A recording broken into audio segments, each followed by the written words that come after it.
जीवन में कभी किसी की मदद करके ये अहंकार मत करना कि आप उसे कुछ दे रहे हो सकता है कि आप पिछले जन्म का कर्जा चुका रहे हो। स्वागत है, आप देख रहे हैं गीता ज्ञान, एक नई सीरीज। प्रयास रहता है कि आप तक श्रीमद् भगवद गीता के अलग अलग अध्यायों से क्या सीखा जा सकता है उसका सार आप तक पहुंचाऊं। अध्याय 3 में हमने बात की थी, भगवान श्री कृष्ण ने अपने सखा, अपने मित्र, अपने शिष्य अर्जुन को आश्वस्त किया था और बताया था कि जो भी मानव श्रद्धा युक्त होकर के मेरे बताए रास्ते पर चलता है वो कर्मों के बंधन से छूट जाता है, मोक्ष प्राप्त करता है। 2 रास्ते बताए अब तक, ज्ञान योग और कर्म योग, निष्काम कर्म योग। दोनों में आपको कर्म करना होगा और यज्ञ जो है उसको कार्य रूप देना, वही कर्म है। इस चौथे चैप्टर में वो यज्ञ को थोड़ा डिफाइन करते हैं, थोड़ा और बताते हैं कि इसका डेवलपमेंट कैसे होता है, विकास कैसे होता है, स्टेजेस क्या है। पहले ही श्लोक में भगवान श्री कृष्ण कहते हैं कि अभी नहीं कह रहा हूं, तो पहले कहा जा चुका है। तो पहले श्लोक में भगवान श्री कृष्ण कहते हैं, श्री भगवान उवाच इमं विवस्वते योगम प्रोक्तवानः म व्ययम विवस्वान मनवे प्राह मनुरिक्ष्वा कवे ब्रवीत। हे अर्जुन, मैंने इस अविनाशी योग को कल्प के आदि में, शुरुआत में विवस्वान यानी कि सूर्य के प्रति कहा। सूर्य ने, विवस्वान ने मनु से कहा और मनु ने इक्ष्वाकु से कहा। किसने कहा? मैंने कहा। मैंने यानी कि भगवान श्री कृष्ण ने। अर्जुन को संशय हो जाता है, शंका हो जाती है कि प्रभु आप तो अभी जन्म में, आपका जन्म तो इसी काल में, महाभारत काल में, आपने शुरुआत में कैसे कह दिया।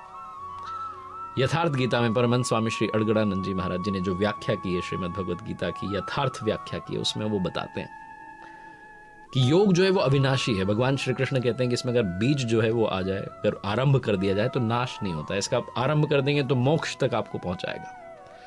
भगवान श्री कृष्ण कहते हैं ये योग जो था, मैंने आरंभ में सूर्य से कहा।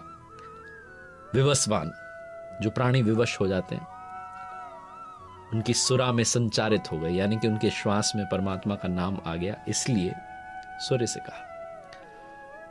जब श्वास पर आपका कंट्रोल आ गया तो जो संस्कार हैं वो मन में स्फुरित होते हैं, इसलिए विवस्वान ने मनु से कहा।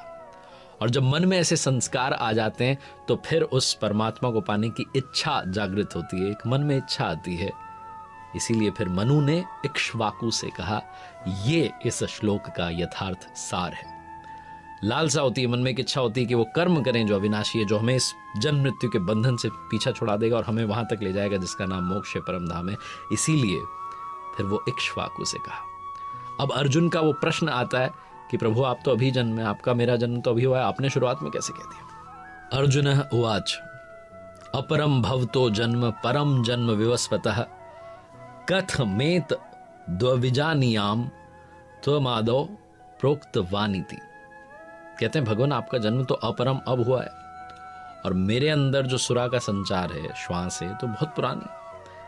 तो मैं कैसे मान लूं कि इस योग को भजन के शुरुआत में आपने ही कहा था। इस पर भगवान श्री कृष्ण कहते हैं, श्री भगवान उवाच बहुनी में व्यतीतानि जन्मानि तव चार्जुन तान्यहम वेद सर्वाणि न त्वम वेत्थ परंतप। कि अर्जुन, मेरे और तुम्हारे बहुत से जन्म हो चुके हैं, तुम उन सबको नहीं जानते, मैं जानता हूं। जो साधना कर रहा होता है, जो साधक होता है, उसको मालूम नहीं होता, लेकिन जो स्वरूपस्थ महापुरुष होते हैं उन्हें सब मालूम होता है, वो त्रिकाल दृष्टा होते हैं। तो कहते हैं कि क्या आप बाकियों की तरह पैदा होते हैं? तो भगवान श्री कृष्ण कहते हैं नहीं, मेरा जो जन्म है वो इन चर्म चक्षुओं से, इन आंखों से देखा नहीं जाता। किस काल में जन्म होता है, किस काल में दर्शन होते हैं, उसके बारे में अगले श्लोक में कहते हैं। श्रीमद् भगवद गीता का वो श्लोक अब आपको सुना रहा हूं जो आपने कई बार सुना, लेकिन उसकी यथार्थ व्याख्या क्या है वो आप तक पहुंचाने का प्रयास कर रहा हूं यथार्थ गीता के माध्यम से। आप भी घर बैठ।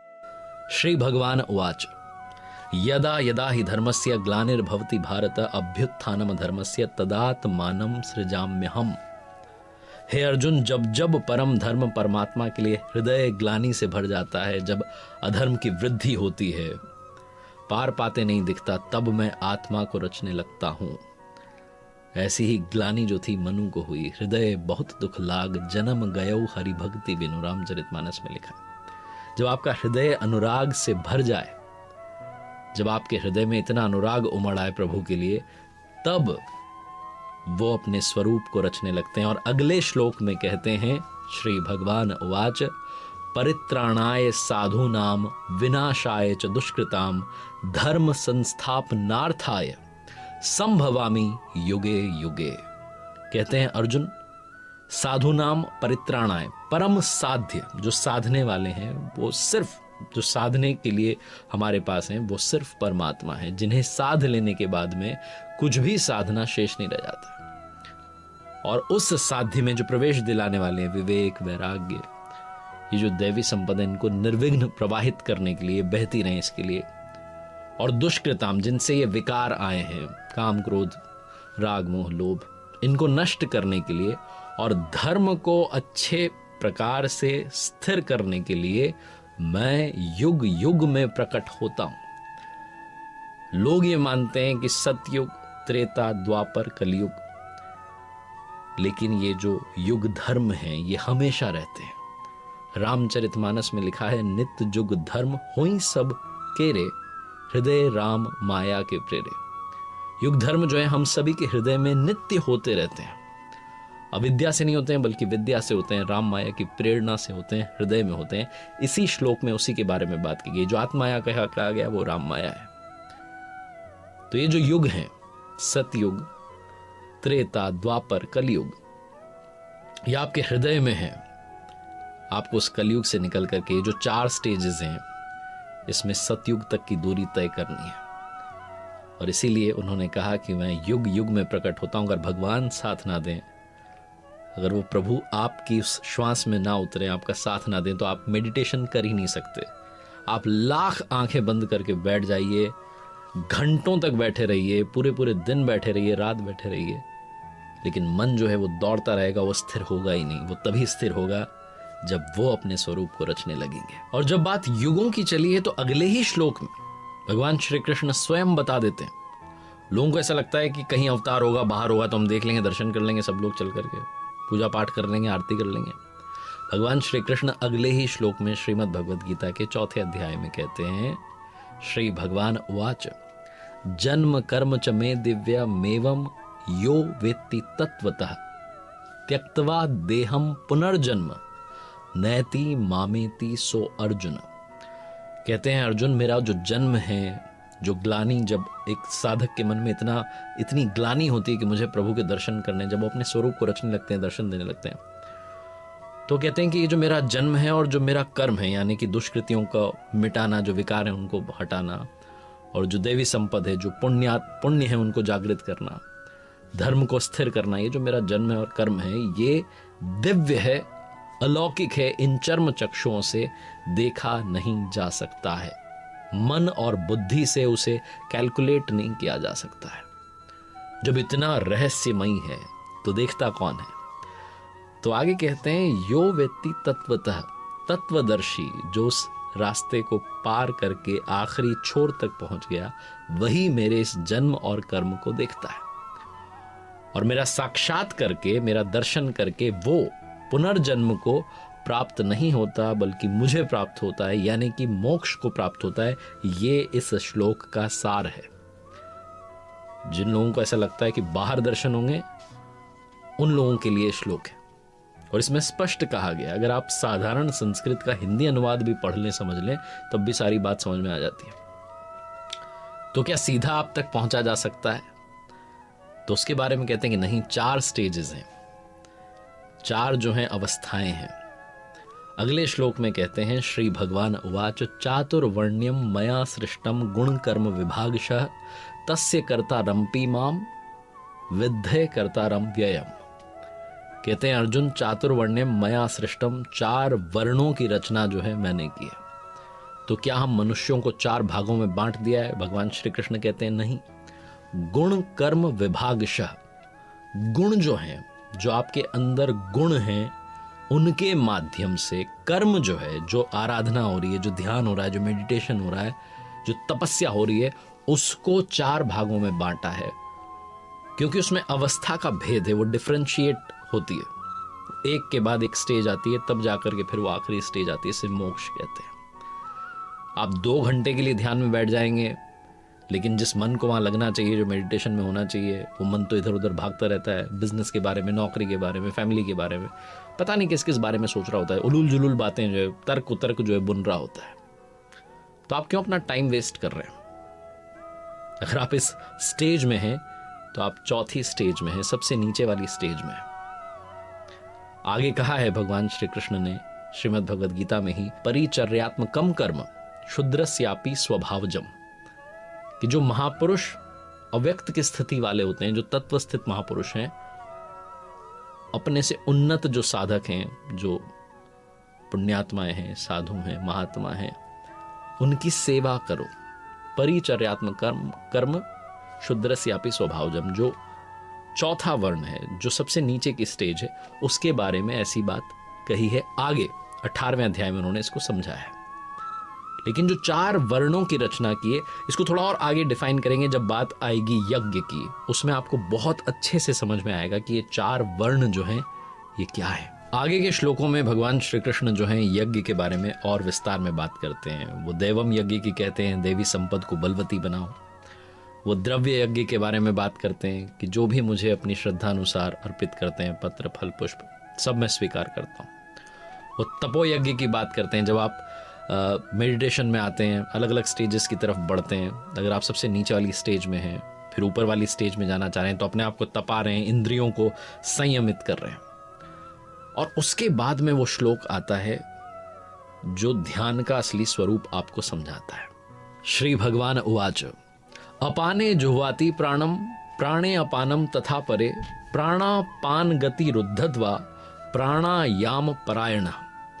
बहुत सी योगी जन जो साधक होते हैं वो अपान वायु में प्राण वायु को हवन करते हैं और उसी प्रकार से प्राण वायु में अपान वायु को हवन करते हैं। इससे भी जब सूक्ष्म अवस्था आ जाती है और ऊपर की स्टेज आ जाती है, तो प्राण और अपान दोनों की गति रोक करके प्राणायाम परायण हो जाते हैं। प्राण वायु और अपान वायु यानी कि जो श्वास आ रही है और जो बाहर जा रही है, जिसे भगवान श्री कृष्ण इस श्लोक में प्राण अपान कह रहे हैं, उसी को महात्मा बुद्ध ने, भगवान गौतम बुद्ध कहते हैं अनापान, और इसी को श्वास प्रश्वास कहा गया। प्राण वो श्वास है जो हम अंदर खींच रहे हैं, अपान वो है जो हम बाहर की तरफ छोड़ रहे हैं। और जो तपस्वी हैं उनका एक्सपीरियंस है, वो ये कहते हैं कि आप श्वास के साथ में जो बाहर के एनवायरनमेंट के जो संकल्प हैं, जो विचार हैं, थॉट्स हैं, उनको अंदर ले रहे होते हैं, और प्रश्वास में जो अंदर के जो भले बुरे अच्छे पता नहीं कैसे कैसे विचार हैं, उन सबको बाहर की तरफ फेंक रहे हैं। अब ये विचार बाहर से भी अंदर शुद्ध जाए, अंदर से भी बाहर शुद्ध आए, बस यही हमें करना है।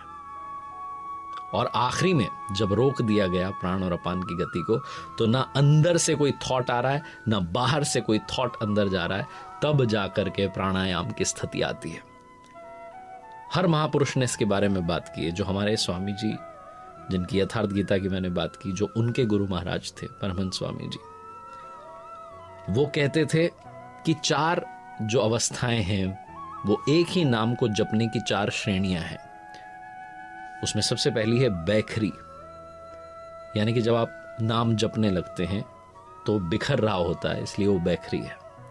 फिर आती है मध्यमा, जब आप नाम जप रहे होते हैं तो कंठ से उसका उच्चारण हो रहा होता है, बाहर उसकी आवाज नहीं सुनाई दे रही होती है जब आप मेडिटेशन में होते हैं, चैंटिंग में होते हैं।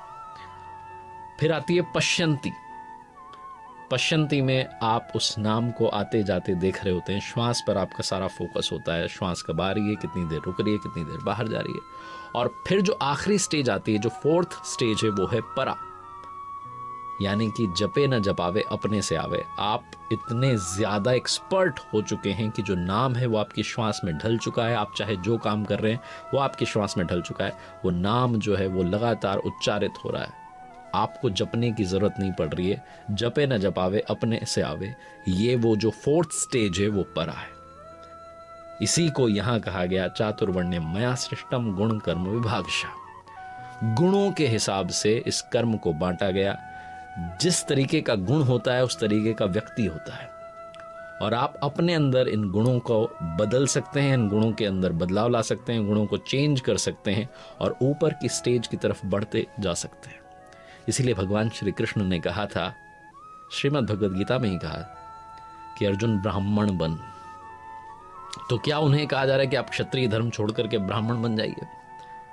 क्षत्रिय तो वो हैं।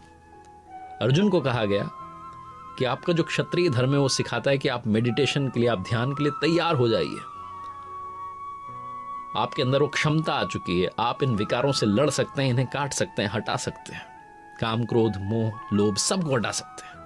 और ऊपर वाली जो स्टेज है, जो ब्राह्मण है, वो बनने के लिए कहा गया है। अर्जुन से नहीं कहा कि आप क्षत्रिय, जो अभी जो व्यवस्था के बारे में बात होती है आज के ज़माने में, उसके बारे में नहीं कहा गया। भगवान श्री कृष्ण ने कहा कि आपको ब्राह्मण बनना है, अगली स्टेज की तरफ जाना है, जिसे यहाँ परा कहा गया। जब आप मेडिटेशन में जाते हैं, ध्यान में जाते हैं, अपने आप को अंदर की तरफ लेकर के जाते हैं, अपने आप से चिंतन करना शुरू करते हैं, तो यही कहा गया कि आपको ब्राह्मण बनना है। इस स्टेज से और ऊपर उठना है, और उससे भी ऊपर उठ करके परमात्मा तक की जो दूरी है उसे तय करनी है। एक बार फिर से अर्जुन को भगवान श्री कृष्ण याद दिलाते हैं, बताते हैं कि इस यज्ञ का परिणाम क्या है। श्री भगवान उवाच यज्ञ शिष्टामृत भुजो यान्ति ब्रह्म सनातनम नायम लोको अस्त्य यज्ञस्य कुतो अन्यः कुरु सत्तम। कुरु श्रेष्ठ अर्जुन, यज्ञ शिष्टामृत भुजो, यज्ञ जिसकी सृष्टि करता है, जिसे अवशेष छोड़ता है, वो है अमृत। उसकी जानकारी ही ज्ञान है। उस ज्ञानामृत को जो प्राप्त करते हैं वो योगी जन यान्ति ब्रह्म सनातनम, शाश्वत सनातन पर ब्रह्म को, जिसके बाद कुछ भी पाना शेष नहीं है, उस परम धाम को, मोक्ष को, निर्वाणा जिसे कहा गया है, उसे प्राप्त कर लेते हैं। और एक बार फिर से कहते हैं, तद्विद्धि प्रणिपातेन परिप्रश्नेन सेवया उपदेक्ष्यन्ति ते ज्ञानम ज्ञानिनस्तत्वदर्शिनः। इसलिए अर्जुन, तो तत्वदर्शी महापुरुष जो स्वरूप में स्थित हैं, उनके पास जाकर के प्रणत होकर के, दंडवत प्रणाम करके, अपने अहंकार को त्याग कर। बहुत लोगों को लगता है कि हमारे पास बहुत सारा ज्ञान है, हमने बहुत सारी डिग्रीज ली हैं, बहुत पढ़ाई की है, हमें सब आता है। वो सारा ईगो साइड करके शरण होकर के, क्योंकि अर्जुन ने भी कहा था शिष्यस्ते अहम शाधि माम त्वाम प्रपन्नम, भगवान मैं आपकी शरण आ चुका हूं। तो यहां याद दिलाते हैं कि आपको शरण में जाना है, सेवा करनी है, निष्कपट भाव से, कोई कपट नहीं होना चाहिए, मन में प्रश्न करना है, उस ज्ञान को प्राप्त करना है, और उस तत्व को आप भी जान सकते हैं। इस चौथे अध्याय का नाम है यज्ञ कर्म स्पष्टीकरणम नाम चतुर्थो अध्याय। इसमें यज्ञ को भी स्पष्टीकरण दिया गया, उसको भी स्पष्ट किया गया, और कर्म क्या है उसको भी स्पष्ट किया गया कि आपको प्राण अपान की गति रोककर प्राणायाम परायण होना है। लेकिन उसके लिए वो चारों स्टेजेस जो हैं, जिसे किसी ने बैखरी मध्यमा पश्यंती परा कहा, किसी ने अलग उनको नाम दिया, वो 4 वर्ण बताए गए, ब्राह्मण, क्षत्रिय, वैश्य, शूद्र, और आगे अलग अलग अध्यायों में जब हम बढ़ेंगे तो और सारी जो भ्रांतियां, और सारे जो आपके माइंड में कन्फ्यूजन्स हैं, वो सारे क्लियर होंगे।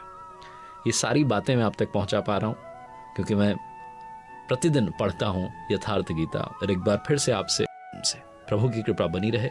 जय श्री कृष्ण।